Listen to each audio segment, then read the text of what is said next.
우리는 오늘 본문 바로 앞에 있는 몇 절의 말씀들을 통해서 하나님은 하늘에 계셔서 모든 일을 행하신다는 사실에 대해서 생각해 보았고요. 또 이 하나님께서 우리를 단 한순간도 잊지 않으시고 생각하신다.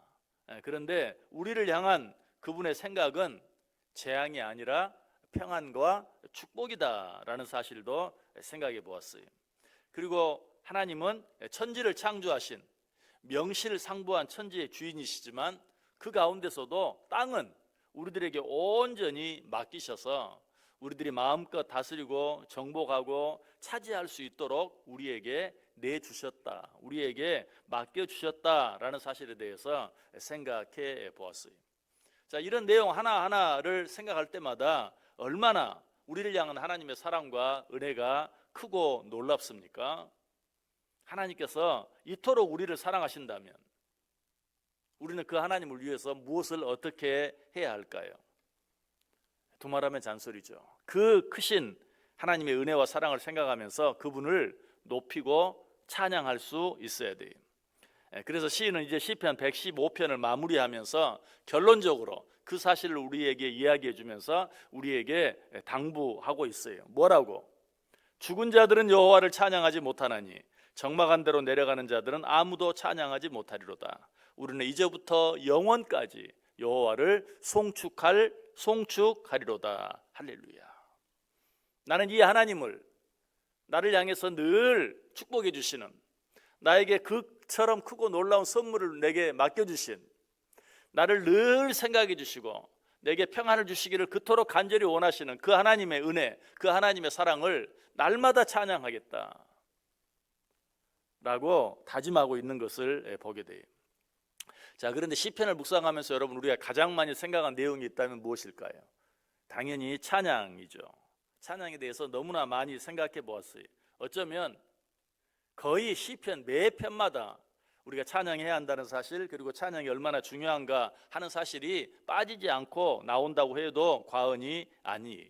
그럴 수밖에 없죠. 왜? 시편 자체가 찬양이에요.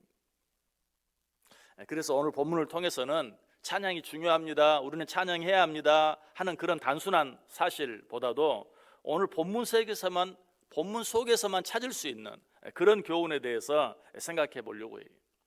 그것은 무엇일까요? 첫째로, 죽은 자는 여호와를 찬양하지 못한다라는 것이, 17절 다시 보세요. 죽은 자들은 여호와를 찬양하지 못하나니 적막한 데로 내려가는 자들은 아무도 찬양하지 못하리로다.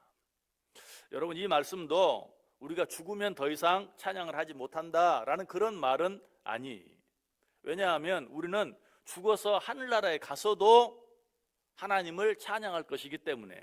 그렇죠? 우리는 이 세상에서만 하나님을 찬양하는 게 아니에요. 이 세상을 떠나서 하나님 앞에 갔을 때도 거기에서도 하나님을 찬송해요. 영원토록 하나님을 찬송할 것이. 그렇다면 오늘 본문 속에서 죽은 자는 여호와를 찬양하지 못한다라는 말은 무슨 말일까요? 이 말은 우리가 이 세상에서 죽으면 다시는 찬양을 하지 못한다 하는 그런 말이 아니라, 우리가 이 세상을 떠나면 다시는 찬양을 통해서 하나님의 그 사랑과 능력을, 하나님을 알지 못하는 자들 앞에서 선포할 기회가 없어진다라는 그런 말이에요. 그렇습니다. 우리가 찬양을 하는 가장 중요한 목적 가운데 하나는 천지를 창조하신 하나님, 그리고 지금도 살아계셔서 온 우주 만물을 다스리신 하나님, 앞으로도 영원토록 그렇게 하실 하나님을 온 세상에 선포하는 것이, 여러분, 우리는 이 찬양의 목적을 분명히 알아야 돼요. 우리끼리만 즐거워하고 감사하는 찬양, 그것이 아니, 하나님께만 영광이 되는 찬양, 그것만도 아니, 우리가 찬양하는 중요한 목적 가운데 하나는 그 하나님을 온 세상에 선포하는 것이. 그런데 우리가 이 세상에서 죽으면 하나님의 나라에서 하나님을 찬양할 수 있는 기회는 있겠지만, 하나님을 알지 못하는 자들 앞에서 살아계신 하나님, 전지전능하신 하나님, 무소부재하신 하나님을 찬양을 통해 선포할 기회는 더 이상 주어지지 않는다라는 뜻이. 자, 이런 표현은 오늘 본문 말고도 성경에서 몇 번 더 찾아볼 수 있어요. 우리 같이 한번 읽어보도록 하겠습니다. 시편 6편 5절 말씀. 같이 읽습니다. 사망 중에서는 주를 기억하는 일이 없사오니 수월에서 주께 감사할 자 누구리이까. 사망 중에서는, 우리가 죽으면 더 이상 하나님을 알지 못하는 자들 앞에서 하나님을 선포하는 그런 찬양을 드릴 수 있는 자가 이 세상에 없다라고 말하고 있어요.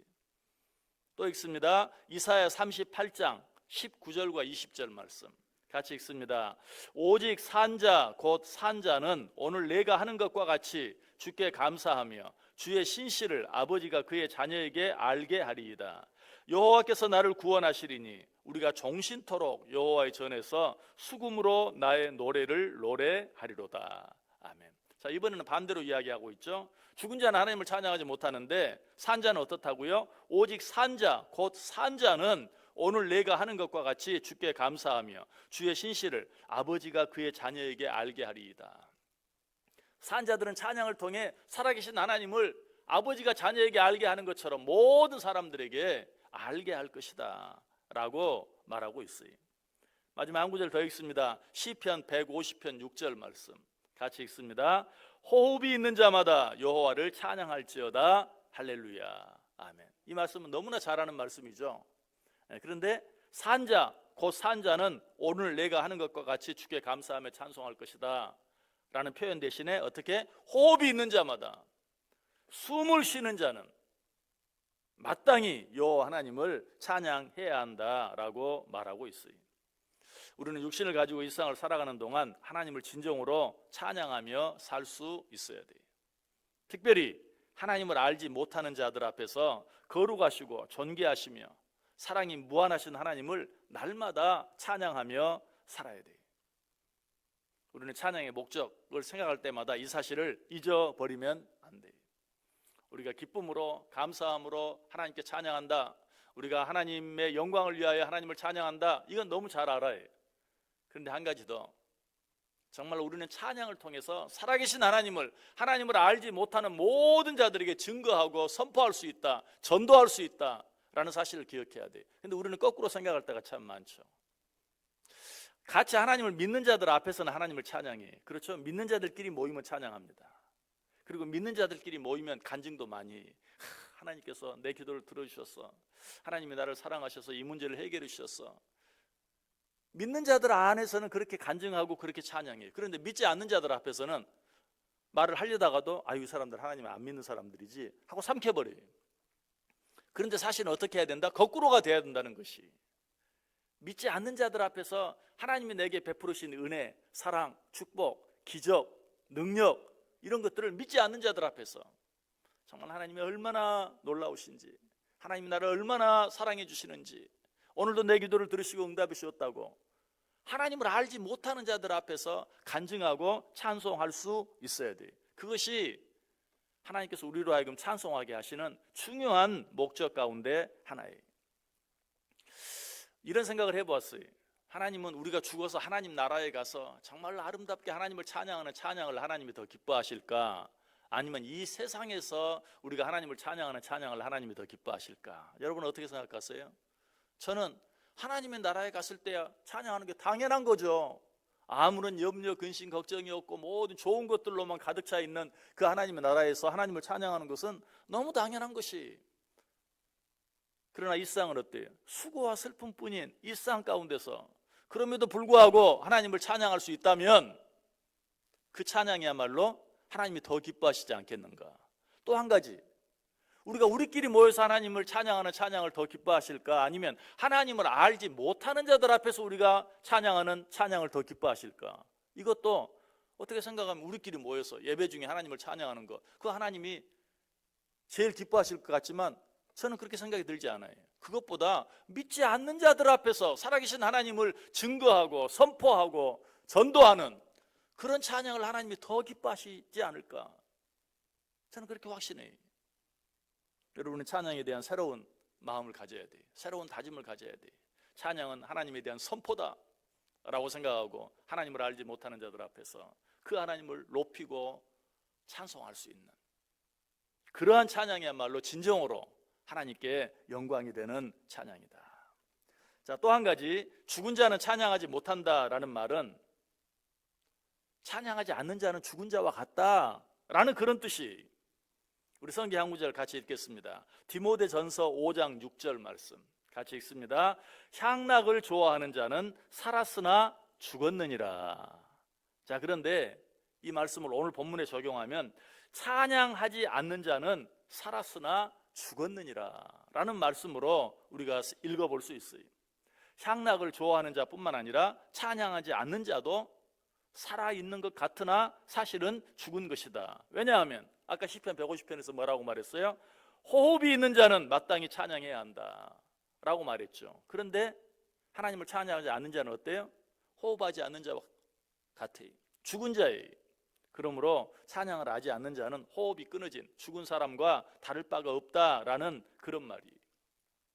가끔 사람들이 생시인지 꿈인지 구별하기 위해서 어떻게 하죠? 자기 살을 꼬집어 보는 경우가 있죠. 여러분이 영적으로 살아있는지 죽어있는지 한번 확인해 보고 싶으세요? 여러분의 입에서 찬양이 나오는지 나오지 않는지 보면 성경은 뭐라고 말해요? 죽은 자는 찬양하지 못한다 라고 말하고 있어요.